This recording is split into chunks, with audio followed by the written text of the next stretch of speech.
오니라. 아멘, 아멘, 할렐루야. 우리 이렇게 인사합니다. 예수님만을 사랑합니다. 예수님이 나의 전부입니다. 아멘, 아멘. 우리 예수님의 사랑 고백을 찬양을 드릴 때 마음이 굉장히 뜨거워지죠. 우리 주님의 그 사랑이 이 시간에도 충만할 수 있기를 축복합니다.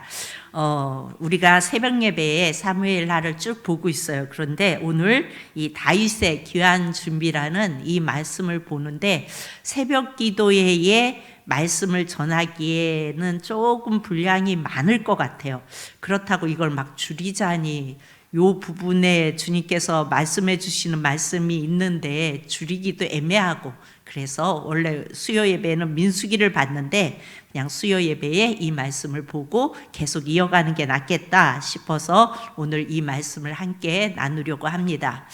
여러분, 우리는요 이걸 항상 생각해야 돼요. 인생은 어떤 거예요? 지나가는 거예요. 그러니까 이 땅에 우리가 있는 것은, 인생은 지나가는 곳이고, 그리고 우리에게는 뭐가 있어요? 목적지, 천국. 우리는 이 그림이 우리에게 있어야 돼요. 지금 여기는 지나가는 곳이에요. 그리고 목적지가 있어요. 그리고 또 이스라엘과 이방인에 대한 그림도 있어야 돼요. 이스라엘은 하나님의 백성, 이방인은 하나님을 모르는 자들.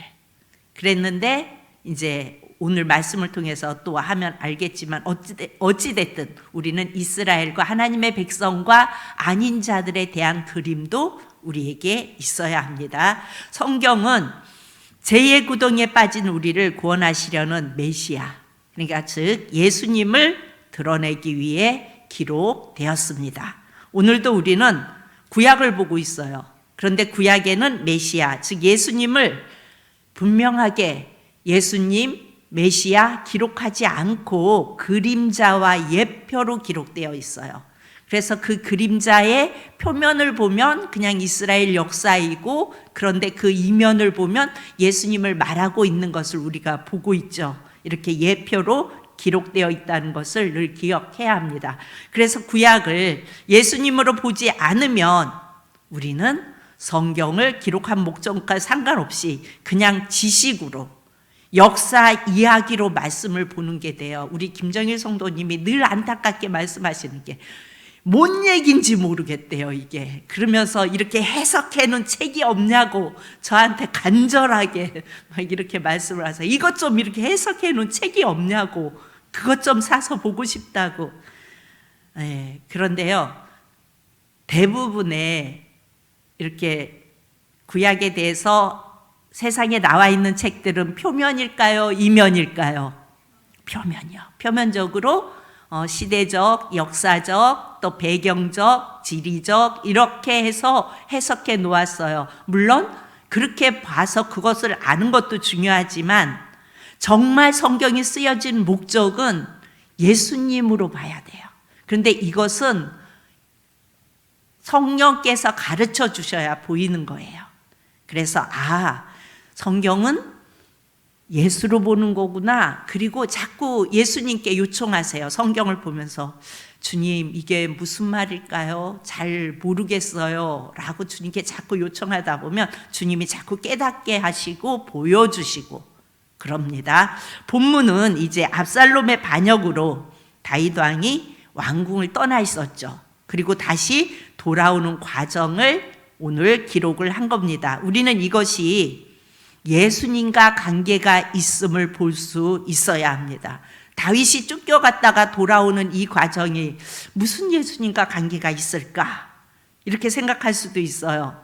그러나 예수님은 유대인의 왕으로, 그렇죠, 죄가 되셔서 십자가에서 형벌과 심판을 받는 대속의 죽음으로 우리 예수님은 죽습니다. 오늘 다윗의 귀한 준비는 바로 예수님의 귀한 준비입니다. 예수님은 반드시 다시 오십니다. 믿으십니까? 아멘. 우리 담임 목사님도 언젠가 설교하시면서 말씀하셨던 걸 제가 기억해요. 그래서 그 기억을 되살려서 다시 한번 얘기합니다. 천주교 교황이 공식적으로 이렇게 말했어요. 2000년 동안 예수님이 안 오셔서 우리는 예수님이 안 오신다는 전제하에 신앙생활을 해야 합니다. 이렇게 공식적으로 말을 했어요. 왜 그렇게 말했을까요? 왜 그렇게 말했을까? 그는요, 개인적으로 예수님을 만난 적이 없어요. 그러니까 우리 인생 속에 예수님이 성령으로 오시면 다시 오실 예수님도 자연스럽게 믿어지게 되어져 있어요.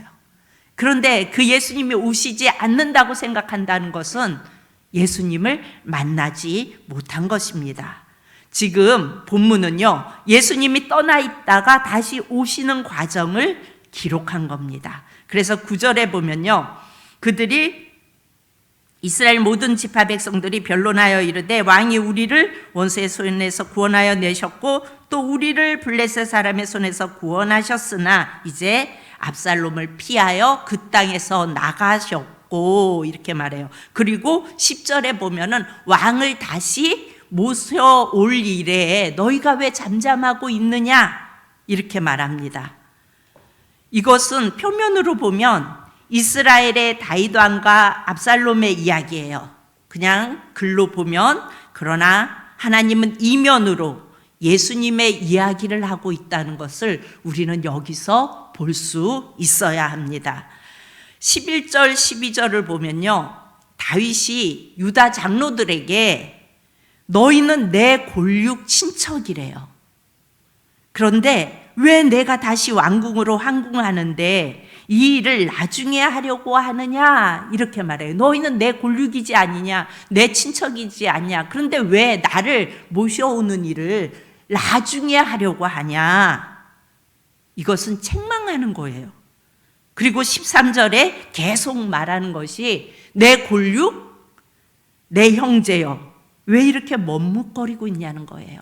나를 다시 예루살렘 궁으로 오게 하는 이 일에 내 골육이고 내 친척이 너희가 왜 머뭇거리고 있냐는 겁니다. 14절을 보면요, 다윗 왕이 사람을 보내요. 너희가 왕을 황궁시키는 일에 왜 머뭇거리느냐 이렇게 전가를 보내서 말을 합니다. 이렇게 책망을 하니까 어떻게 돼요? 유다 사람들의 마음이 어떻게 되었대요?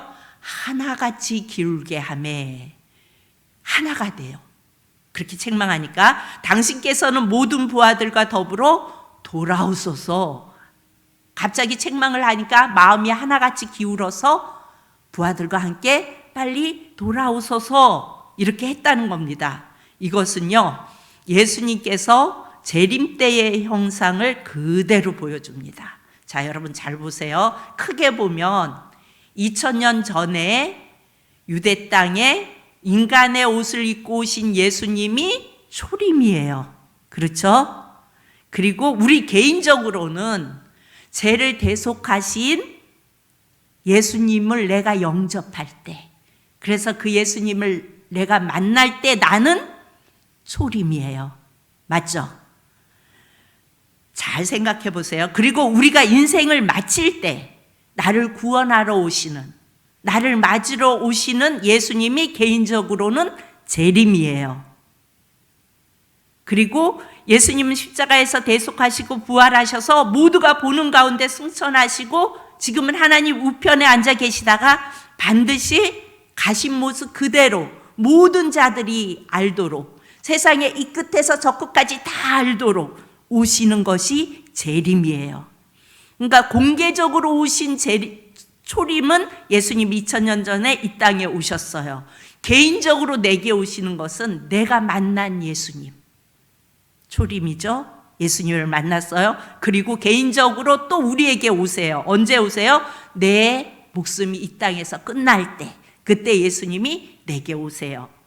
그리고 또 분명한 건 온 세상이 다 알도록 오시는 그 예수님의 재림이 분명히 있어요. 그렇죠. 분명히 오세요. 그런데 그 교황은 안 온다 이렇게 전제했다는 말은 뭐예요? 그가 예수님을 만나지 못했다는 얘기예요.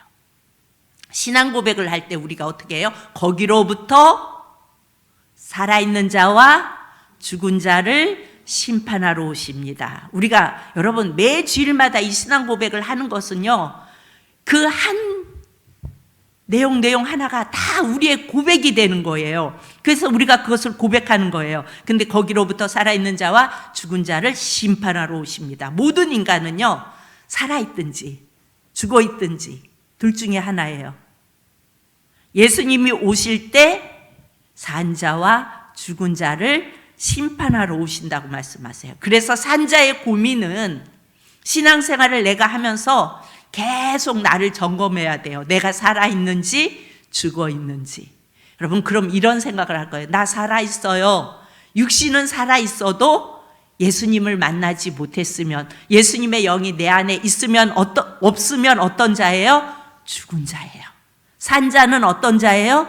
예수의 영이 내 안에 있는 자예요. 그렇죠? 그런데 늘 우리가 고백하잖아요. 거기로부터 살아있는 자와 죽은 자를 심판하러 오신다고. 그러니까 예수의 영을 가진 자와 죽어있는 자를 심판하러 예수님은 오십니다. 예수님과 상관없는 믿음은요, 죽은 믿음이에요. 교회에 나와도 죽은 믿음이에요. 무엇을 하든지 주님을 바라보고 하면 여러분, 주님이 살리세요. 주님께서 붙잡아 주세요. 여기는, 우리가 살아가고 있는 여기는 나그네 인생길이에요. 그래서 우리 육체는 죽어서 흙으로 돌아가죠. 예수님께 붙어 있지 않으면 우리는 지옥으로 갈 수밖에 없는 존재들이에요. 신앙이 자꾸 어리면요, 어린아이 같은 신앙을 가지고 있으면 조금만 풍랑이 오면 어떻게 돼요? 뿌리채 뽑혀버려요. 여러분, 바닷가를 이렇게 거닐다 보면 미역줄거리 이렇게 떠밀려, 시퍼런 미역줄거리 이렇게 떠밀려 오는 거 있죠. 얘들이 바위든 어디든 뿌리를 내리고 있는 애들이에요. 미역도 아닌가? 그렇죠? 뿌리를 갑자기 뿌리를 내리고 있는 거예요. 근데 풍랑이 세게 오면은 그 뿌리가 뽑혀가지고 이렇게 해변으로 떠오잖아요. 그럼 이제 거기 거닐던 사람들이 뭐 주워가지고 이렇게 가지고 끓여 먹기도 하고 뭐 안 그러기도 하고 그러는데, 이렇게 주워서 이렇게 보면 거기에 또 뭐가 붙어 있어요? 조그만 조개 같은 것들, 뭐 이런 것들이 또 그 미역에 붙어서 같이 공생을 해요. 그러면 이 미역이 뿌리채 뽑혀서 오면은 걔도 죽는 거예요. 같이 뽑혀서 오는 거예요. 그러니까 우리 신앙은요, 예수님께 깊이 뿌리 내려야 성장할 수 있는 거예요. 그런데 어린 믿음은 예수님께 뿌리를 내리지 않고 사람의 관심, 나에게 더 잘해주는 거, 내게 관심 베푸는 거, 이런 거에 뿌리 내리고 있으면 신앙생활하다 조금만 뭐라 그러면 어떻게 돼요? 교회를 옮기든지 계속 삐지고 또 다른 곳을 찾아, 또 다른 곳을 찾아 계속 이렇게 또 돌아다니는 인생이 되는 겁니다. 그래서 우리는 뿌리를 깊이 내리고 어디에다가? 예수님에게 뿌리를 내리고 성장해야 합니다. 자, 예수님이 귀환할 때 유다 사람들은 이렇게 말했어요. 유다 사람들, 너희는 내 골육이요, 내 친척이고 내 형제라고 말했어요. 이 유다 사람들은 이스라엘을 상징하는 겁니다.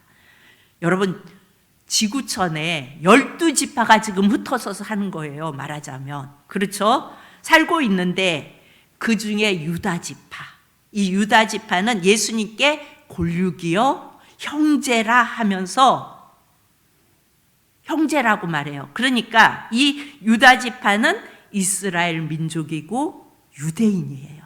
그렇죠? 이들은 확실하죠? 유다 지파가 이스라엘 민족이에요. 12지파가 다 흩어져 살아가고 있어요, 이렇게. 그런데 이스라엘은 유다 지파예요. 그런데 이들의 98%가 메시아를 예수님으로 인정하지 않아요. 그래서 이들은요, 통곡의 벽에 가서 그들이 아이들과 다 데리고 가서 그들의 어떤 정통 복장이 있어요. 이런 모자, 까만 거 뒤에 무슨 지휘하시는 분들이 입는 그런 옷 같은, 연미복 같은 그런 거 길게 입고선 아이들을 다 손잡고 수염을 이렇게 기르고, 그러고 가서 그 벽을 붙잡고 막 울면서 기도를 해요. 그 기도의 내용이 뭘까요? 뭘 보내달라고? 메시아를 보내달라고. 메시아는 2000년 전에 왔는데 이들은 아직도 메시아를 보내달라고 기도해요. 이들이 예수님은 몰랐지만, 그래서 십자가에 내어졌고 아직도 그 예수님이 메시아인 줄을 아직도 모르고 있지만, 이들이 천지를 창조하시고 우리를 이끄시고 지금까지 지켜 보호하시는 하나님은 믿어요, 안 믿어요? 믿어요. 자, 그러면요, 우리는, 이방인이라고 부르는 우리는 교회에 나와서 뭘 기도할까요? 메시아를 보내달라고 기도해요? 우리는 내가 원하는 거, 내 뜻대로 해달라고. 하나님, 제가 이게 필요해요. 하나님, 제가 이거 필요해요. 잘 생각해 보세요, 여러분. 메시아를 보내달라고 기도하는 유대인, 내 것 채우기 위해서 내 욕심 채우기, 하나님 이거 있잖아요, 이거 있잖아요, 낫게 해주세요, 이렇게 기도하는 우리, 여러분 뭐가 달라요? 어느 게 더 나을 것 같아요? 한번 생각해 보세요, 각자. 여러분, 우리는 이런 구조를 볼 수 있어야 합니다. 예수님이 귀환하기 전에 이스라엘에서 일어나는 일들을 볼 수 있어야 합니다. 예수님이 돌아오시기 전에 당신의 골육인 이스라엘을 먼저 깨우십니다. 그러니까 이스라엘이 돌아오는 역사가 일어나면 예수님이 오실 날이 멀었어요? 가까워졌어요? 가까워졌다는 걸 알아야 돼요. 지금 이스라엘에도 유대인 목사님들이 많이 있어요. 크리스천이 아마 한 약 5, 6만 명 정도 크리스천이 있어요. 그러나 그것은 부분적으로 돌아온 것입니다. 이스라엘 전체를 약속한 말씀이 우리는 성경에 보면 곳곳에 있어요. 이스라엘이 돌아온다는 사실을. 이들은 아까도 말했지만 하나님의 창조하심을 믿어요. 광야 생활 속에서 먹이시고 보호하셨던 그 하나님을 믿어요. 그리고 가나안 땅 자체가 하나님께서 주셨다는 것도 이들은 다 알아요. 그러나 그들이 예수님이 오셨을 때 그 예수님을 못 알아보고, 그리고 십자가에 죽였습니다. 그러나 예수님이 오시기 직전에 이스라엘의 회복을 성경은 분명하게 말씀하고 있어요. 그래서 14절에 뭐라고 말씀하냐면 유다 사람들의 마음을 하나같이 기울게 하매, 그러니까 이 말은 하루아침에 그들이 돌아온다는 거예요. 어떻게 이게 가능할까요? 이들은 전 역사 속에서 주관하시는 하나님을 믿어요. 그러나 메시아가 그 땅에 왔을 때 예수님이 아닌 줄 알고 죽였어요. 그런데 이들은 성령께서 그들을 터치만 하면 하나님을 믿고 하나님을 바라보고 있기 때문에 그냥 돌아올 수 있는 거예요.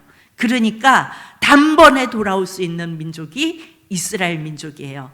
자, 그럼 우리의 모습을 이렇게 보면요, 어떤 사람들이 이렇게 세상으로 갔다가도 잘 돌아와요? 어떤 어려움과 환난 풍파가 닥쳐오면은 질질 울면서 십자가를 바라보면서 교회를 찾아오는 사람들이, 어떤 사람들이 그래요? 예수님을 모르는, 그야말로 예수님과 상관없는 자들이 그래요. 그나마 어렸을 때부터 예수님을 좀 알고 주일학교도 다니고 아니면 모태신앙이었든지 그래도 하나님이라는 것을 조금이라도 알았던 사람은 내가 힘들고 어려울 때 누구를 생각해요? 하나님을 생각하잖아요. 교회를 보면 괜히 눈물이 나고, 그래서 술 잔뜩 먹고 와갖고 교회 와서 잉잉 울다 가시는 분들도 있잖아요. 가끔. 그래, 왜 그래? 어렸을 때 다녔는데 지금은 뭐 안 다니고. 그러니까 그 어느 한 구석에 하나님에 대한 그게 있기 때문에 그런 거예요. 그러니까 이것처럼 이스라엘은 돌아오려면 한 방에 돌아오는 민족이라고요. 그들은 여전히 하나님을 향한 열심이 있고요, 하나님을 믿는 그들의 믿음은 흔들리지가 않아요. 그리고 그들은 여전히 지금에 또 메시아를 보내달라고 기도하고 있어요. 그래서 이들은 한 방이면 모두 돌아올 수 있어요. 로마서에 보면 남은 자가 돌아온다고 말씀하시죠. 오늘 본문을 그림처럼 쫙 보여주는 것이, 여러분 시간 되시면 집에 가서 읽어보시기 바랍니다. 로마서 9장, 10장, 11장이 이스라엘 마지막 돌아오는 장면을 씌워놓은 것이 로마서 9장, 10장, 11장입니다. 그런데 그것을 우리가 지금 다 볼 수는 없고 11장, 11절, 12절을 보면 우리 한번 봅니다. 시작. 그러므로 내가 말하노니 그들이 넘어지기까지 실족하였느냐? 그럴 수 없느니라. 그들이 넘어짐으로 구원이 이방인에게 이르러 이스라엘로 함이니라. 12절 그들의 넘어짐이 세상의 풍성함이 되며 그들의 실패가 이방인의 풍성함이 되거든 하물며 그들의 충만함이리요. 이렇게 말씀합니다. 그러니까 지금 유대인들에게 예수를 전하면 경찰에 잡혀가요. 그러니까 예수님을 이렇게 전하고 다니잖아요. 그러면은 막 뭐라고 막 전하면 금방 경찰이 막 와요. 그래서 막 도망가야 하는 그런 상황이 돼요. 그런데 그들이 넘어지기까지 실족하였느냐? 이 말은 바울이 절대 그럴 수 없다는 거예요. 그들이 넘어지기까지 실족하였느냐? 절대 그럴 수 없다. 그들은 2000년이 넘는 시간을 지금 넘어져 있어요. 그렇죠? 아직도 메시아를 보내달라고 하고 있으니까 넘어져 있어요. 그런 가운데 이방인이라고 불리우는 우리에게는 어때요? 예수님이 믿어지는 은혜가 넘쳤어요. 그래서 우리는 예수님을 바라보고 예수님을 붙들고 예수님을 의지하고 살아갑니다. 그러니까 이스라엘을 넘어뜨리고 이방인을 구원하는 지금은 이방인의 시대라고 이렇게 말씀하시는 분들도 있어요. 어찌됐든 그래서 우리는 이 이스라엘을 저들은 하나님을 죽인 자들이야 이렇게 치부할 것이 아니라 그들을 불쌍히 여기고 저들의 눈이 열려서 예수님을 이 땅에 오게 하는 통로가 되었던 저들을 위해서 우리는 기도해야 합니다. 저들이 빨리 돌아올수록 예수님이 빨리 재림하시겠죠. 성경은 아주 정교하게 다윗 왕을 통하여 메시아가 왔다가 떠났다가 다시 돌아온다는 말을 지금 이 본문을 통하여 하고 있는 겁니다. 그 만왕의 왕이 돌아올 때 모든 유다 사람들의 마음을 하나같이 기울게 하매, 그러니까 주님께서 불쌍히 여기사 저들의 마음이 하나가 되게 하신다는 거예요. 그러면 저들이 회개의 통곡을 하는데 지파별로 막 통곡하는 장면이 구약에 보면 나오죠. 다 예시해 주고 있어요. 그러니까 그들이 이제 2000년 전에 우리가 죽인 그 예수가 메시아였구나, 그걸 성령을 통해 딱 알게 되면 그들이 지파별로 통곡을 하면서 회개한다는 거예요. 그래서 이스라엘의 구원은요, 하나님이 감동만 하시면, 이스라엘의 남은 자, 하나님이 택한 자, 그들은요 하루아침에 예수께로 돌아오는 역사가 일어날 것입니다. 로마서 12장 12절에 보면 그들이 넘어져서 온 세상이 이 복음을 받아들입니다. 그들의 실패가 이방인의 풍성함이 되었다고 말씀해요. 그러면 그들의 실패로 인하여 우리가 풍성함을 지금 누리고 있어요. 그렇다면 그들이 돌아올 때는 여러분 얼마나 더 엄청난 일들이 일어날까요? 그렇죠? 그래서 영적인 눈으로 이스라엘을 보면 주님이 오실 때를 우리는 알 수가 있어요. 이스라엘에서 예수께로 돌아오는 형상이 많이 일어나면 예수님이 오실 날이 머지 않았구나, 곧 오시겠구나, 이런 뜻으로 우리는 봐야겠지요. 그런데 지금 어찌 보면 이스라엘 정부는 여러분들도 다 아시다시피 가장 하나님을 대적하고 있는 적그리스도일 수도 있어요. 이스라엘 정부는 예수님은 예루살렘의 성전을 다 무너뜨리고 예수님 자신이 성전이라고 말씀하시며 자기 성전을 세우셨어요. 그런데 이스라엘은 지금 다 무너뜨리고 하나님의 역사 속에서 이슬람 성전을 그곳에 그 자리에 세웠는데 어떻게 해요? 그거를 이제 무너뜨리고 그곳에 제3성전을 세워서 구약에 했던 거랑 똑같이 그렇게 동물 제사를 드리려고 계획하고 준비하고 있어요. 그러나 우리는 이스라엘을 향한 하나님의 계획을 우리는 로마서를 통해 보고 있고 또 압살롬과 이 다윗 왕의 사건을 통해 정확하게 기록해 놓은 것을 우리는 성경을 통해서 보게 됩니다. 또 이사야서를 보면 아주 자세하게 또 이 돌아오는 역사가 나와 있습니다. 성경에 이스라엘의 회복에 대해서 아주 여기저기에 기록해 놓았어요. 이스라엘 정부는 적그리스도의 역할을 하지만 하나님의 계획은 골육과 친척이 회복되는 것을 기록해 놓았어요. 내 골육과 친척이 먼저 회복되어지고 그들이 하나 되어서 통해 자복하고 회개하는 역사가 일어날 거라는 것을 기록해 놓았어요. 하나님의 계획 가운데 이스라엘을 넘어뜨려서 이방인을 구원하신 거예요. 이스라엘이 그대로 예수님이 메시아임을 알고 예수님을 영접하고 예수님을 믿었다면 이방인에게로 복음이 왔을까요? 안 왔겠죠.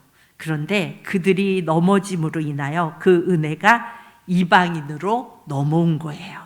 그래서 우리는 빚진 자예요. 어찌 보면 빚진 자의 마음으로 이스라엘의 회복을 위해서 기도해야 합니다. 하나님의 구속사 가운데 그들이 넘어져서 이방인의 충만한 수가 들어오고, 그래서 바울이 이렇게 멋지게 반어법을 기록해 놓았어요. 그들의 충만함이리요.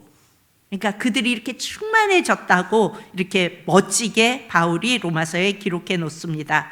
여러분, 지구상에 2000년 동안 같은 이름으로 회복된 민족이 있나요? 지구상에? 없잖아요. 그런데 이스라엘, 그들은 회복됩니다. 하나님은 하나님이 말씀하신 구속사를 정확하게 이루어 가고 있기에 가능한 것입니다.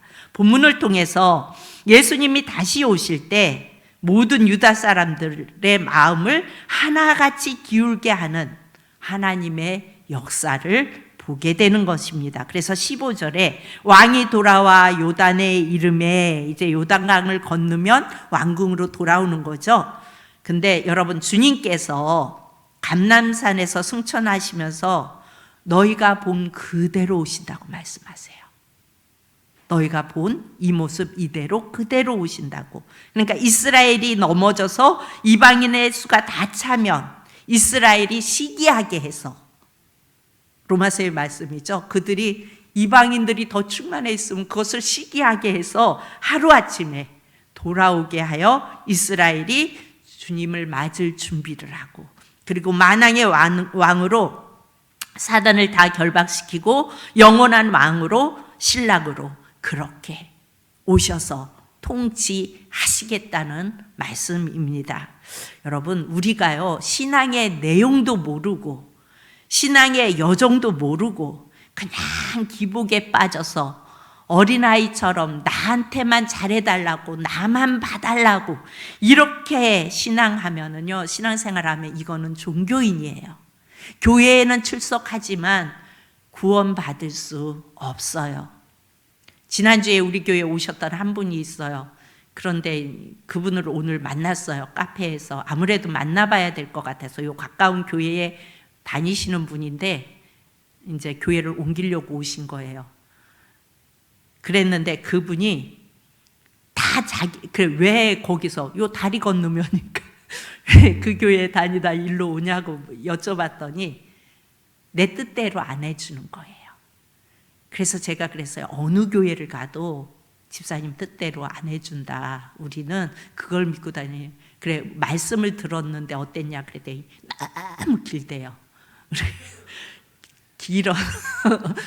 질리는 줄 알았다고 말씀하시더라고요.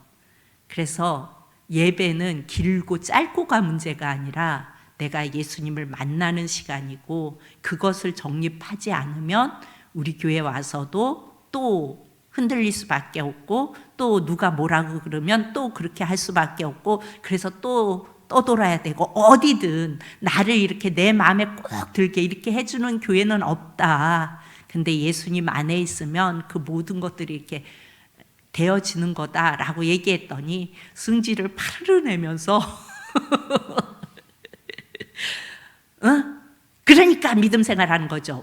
부족하니까 믿음 생활하는 거죠. 막 이러시면서 됐어요. 막 이러고서 그냥 가시더라고요. 그래서 그냥 가시게 뒀어요. 그러면 계속 떠돌아야 돼요. 뿌리 못 내리고.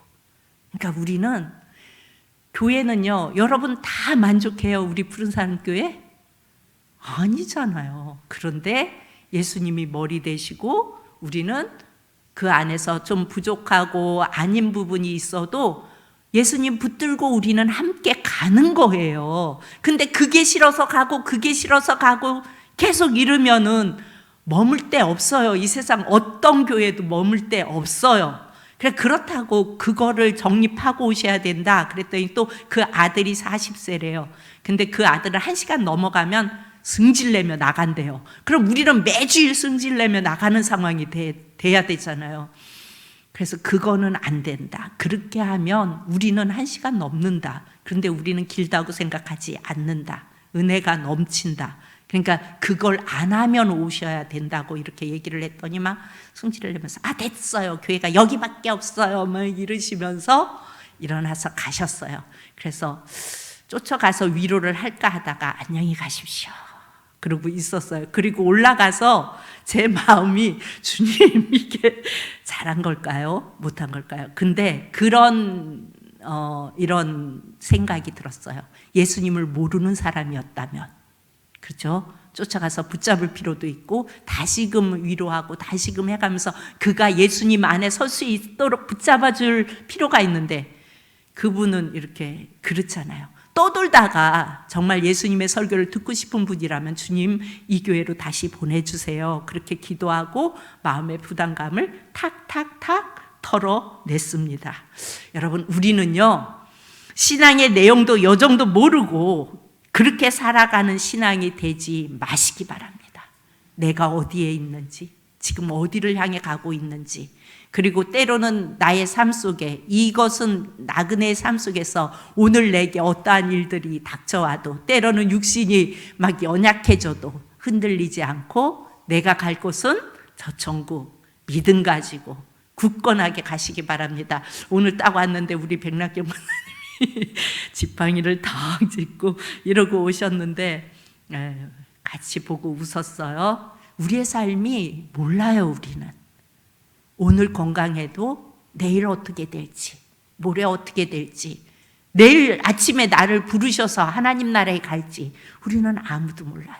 그렇지만 예수님이 나의 구주시기에 그 주님 바라보고 가는 이 노정의 길 위에서 하나님만 함께 하시면 우리의 삶은 영원할 수 있다는 그 믿음을 가지고 나갈 수 있는 저와 여러분이 되어질 수 있기를 축복합니다. 참 좋으신 아버지 하나님, 은혜를 감사합니다.